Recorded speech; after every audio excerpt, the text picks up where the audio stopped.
नमस्कार दोस्तों, आप देख रहे हैं बिजनेस टुडे टीवी। मैं हूं साक्षी बत्रा और मेरे साथ बहुत ही खास मेहमान इस समय मौजूद हैं। मेरे साथ है मसाबा गुप्ता, जिनको आप फैशन डिजाइनर के बतौर जानते हैं और अब एक्टर के बतौर भी जानते हैं, क्योंकि इनकी 2 सक्सेसफुल सीरीज भी आ चुकी है मसाबा के तौर पर। स्वागत है मसाबा आपका। और MPW यानी कि most powerful women in business awards के लिए भी आपको बहुत बहुत शुभकामनाएं। आपने यहाँ पर अवार्ड जीता है। Yes, thank you so much, Shreya. Okay. I think जब भी कोई अवार्ड फंक्शन होता है, इवेंट होता है जहाँ पे इतने पावरफुल वुमेन एक साथ होती हैं and you get to hear their stories, तो बहुत ही एक्साइटिंग होता है। I am very happy to be here. Most powerful business women awards के बारे में आप क्या कहना चाहते हैं, बिजनेस टुडे के इस इवेंट के बारे में? आई थिंक ये बहुत ही, मैंने आज ही जाना कि 23 इयर्स से आप ये अवार्ड्स कर रहे हैं and I think that's a very long time and it's a good thing. लेकिन आई थिंक मैं ये बोलना चाहूँगी कि शायद इस अवार्ड के बाद और औरतें अपना बिजनेस और भी बढ़ाएंगी। They won't be shy to kick start their own business no matter how small. और मेरे हिसाब से कोई भी बिजनेस छोटा या बड़ा नहीं होता। आई थिंक जो फाउंडर्स हैं, जितना उनमें पैशन है, जितना काम वो डालते हैं उस बिजनेस में, आई थिंक उसी के हिसाब से वो बड़ा या छोटा होता है। आप हाउस ऑफ मसाबा और अपने बिजनेस को किस तरीके से चलाती है? एक सक्सेस मंत्रा हमारे सभी दर्शकों के साथ शेयर कीजिए, क्योंकि बहुत सारे और भी औरतें होंगी जो कि आपको देखकर सीखना चाहती होंगी, शायद फिल्म इंडस्ट्री में या फिर फैशन इंडस्ट्री में आना चाहती होंगी, अपने बिजनेस शुरू करना चाहती होंगी।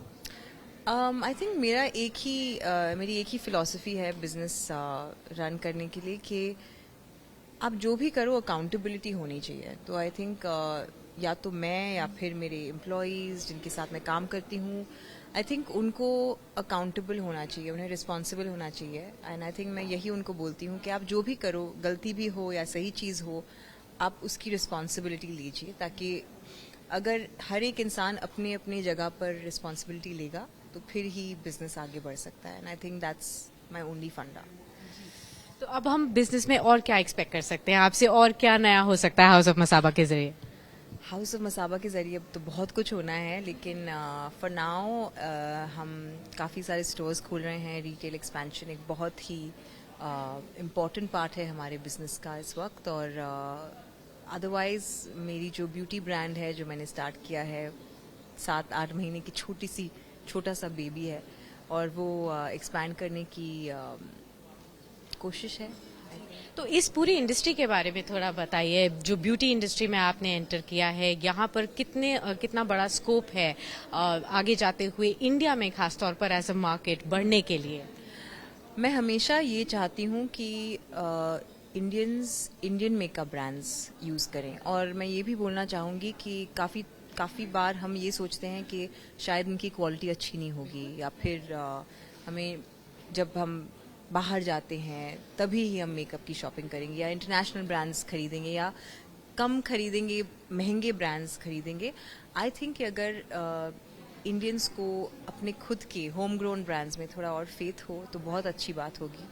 एंड आई रियली बिलीव कि जो भी मेरे प्रोडक्ट्स हैं, एटलीस्ट मैं ये कह सकती हूँ कि if not better, they are at par with international brands. और मैं ये भी बोलूँगी कि बस क्योंकि इंडिया में बना है, इसका मतलब ये नहीं कि उसकी क्वालिटी इन्फीरियर है, कम है। तो बस विश्वास कीजिए, ट्राई कीजिए and promote home grown brands.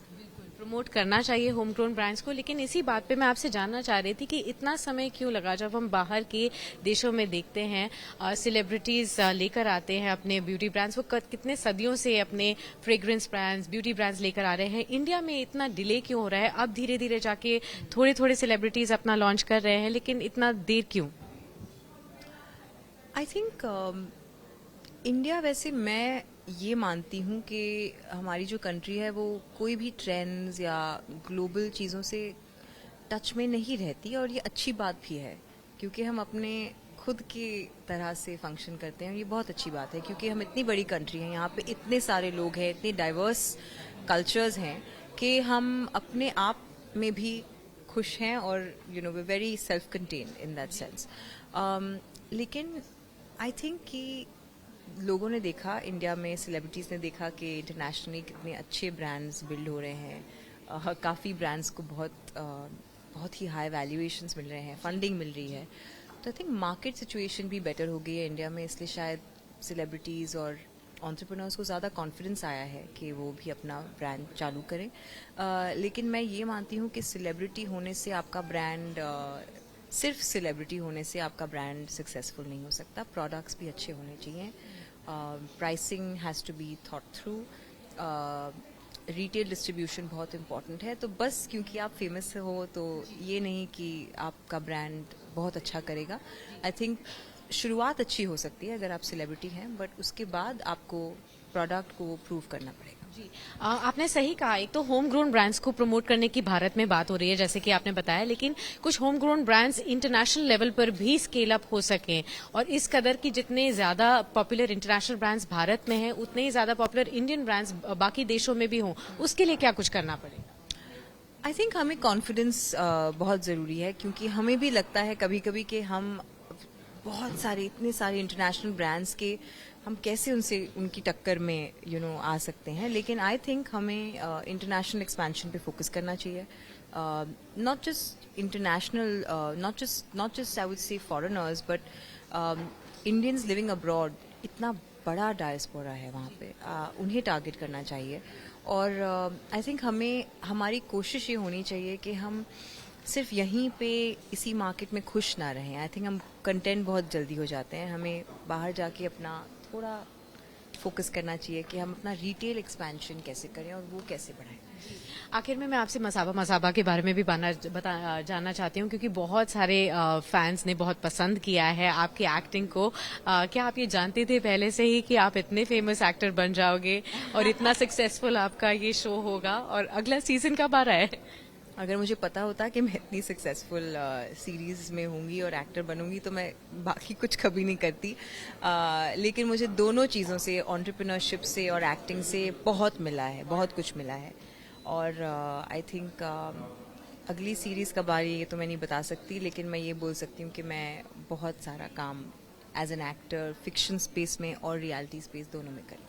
बहुत बहुत शुक्रिया मसाबा, बातचीत करने के लिए बिजनेस टुडे टीवी से। एक बार और आपको बहुत बहुत शुभकामनाएं आपके अवार्ड के लिए, और उम्मीद करते हैं और भी ज्यादा काम हम आपकी तरफ से देखते रहें, एक्सपेंशन देखते रहें और आपसे बातचीत करते रहें बिजनेस टुडे पर। Thank you.